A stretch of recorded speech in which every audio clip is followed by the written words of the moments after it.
حبيب الله يا رسول الله يا حبيب الله يا رسول الله. بسم الله الرحمن الرحيم. الحمد لله والصلاة والسلام على رسول الله. أما بعد. Assalamu alaikum ve rahmetullahi ve berekatuhu. Katım işi kardeşler er ihtiyar verseydi, ya da kız yaşlı atası ihtiyar verseydi, şu masafatul kasrda baytılar, şu namazını kısaltma yarayılan dazu o olacak 80-85 km, 90 km.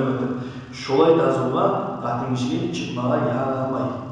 O mesela er ihtiyar veremse de ihtiyar anlamı o ihtiyar yok vermiyor.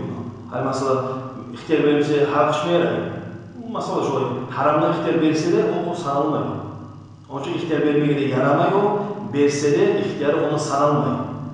İhtiyar verirse de kahtırına olacak buna, yibergen eline de olacak buna. Onun için mahramsız şolay Irak'ta barmağa bir zamanda yaramay. Yani ne olursa yalnız zaten çıkma zamanında olacak şeytan ikincisi, üçüncüsü şundan şeytan Allah'ın oğlu kardeşler onun için sahip oluruz zaten işte mahramsız ziyaret olsun başka yer olsun çıkmaktan sahip oluruz.